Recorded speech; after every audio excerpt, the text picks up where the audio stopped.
तर कालच सगळ्या चकल्या वगैरे अशा मी भरून ठेवल्या होत्या टाकीमध्ये आणि आज मला परत सगळी टाकी रिकामी करावी लागली, कारण जे काय आपण करंज्या केल्या होत्या ना काल, तर त्या मला सगळ्या भरून ठेवायच्या होत्या टाकीमध्ये.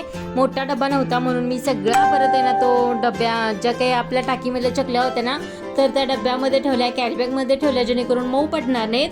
तर सगळ्या करंज्या आता मी या टाकीमध्ये भरून घेते आणि करंज्या सुद्धा छान अशा कुरकुरीत आणि खुसखुशीत झाल्यात आणि एकदम एकाच डब्यामध्ये भरलं की बरं पडतं. मग एवढा मोठा डबा नसल्यामुळे ही सगळी टाकी रिकामी केली चकलीची आणि सगळ्या करंज्या त्याच्यामध्ये भरल्या. तरीसुद्धा करंज्या शिल्लक राहिल्या, कारण आम्ही 2 किलोच्या इथं करंज्या केल्या होत्या. आणि एवढं सगळं फराळाचं करायचं कारण म्हणजे की मी, अर्चना आणि मम्मी तिघींचे हे पाहुणे सगळे आमचे सांगलीमध्येच आहेत, म्हणजे जवळजवळ आहेत सगळेच.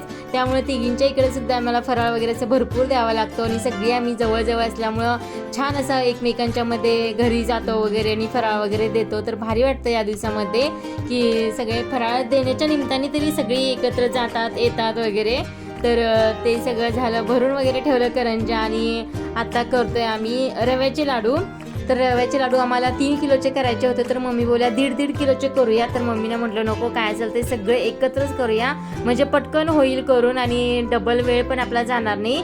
तर इथं 1.5 किलो जो काही रवा आहे ना, तर तो 3 किलो आहे, 3 किलो रवा आम्ही सगळा भाजून वगैरे घेतलेला आणि त्याच्यासाठी छान असा पाक वगैरे करून आहे ना, तर ते हे करून घेतले, रवा वगैरे त्याच्यामध्ये घालून घेतलं. आणि मम्मीने जर माझं काम चाललेलं सकाळी सकाळी हे पाकामध्ये घालून ठेवायचं आणि ठेवून जरासं बाहेर गेले तर बघितलं तर गुलाबाला एवढ्या सगळ्या कळ्या, जवळजवळ मोजल्या 20-21 कळ्या आल्या होत्या गुलाबाला.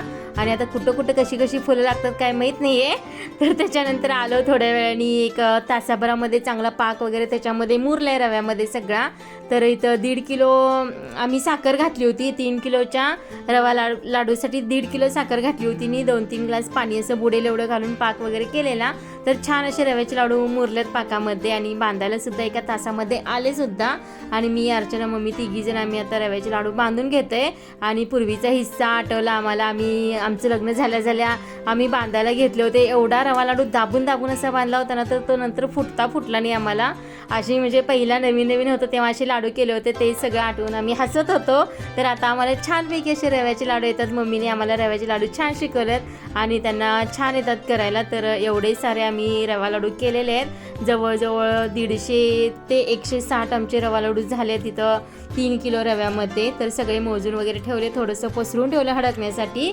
आणि छान असे नंतर आता एकत्र आम्ही सगळे भरून ठेवणार आहे.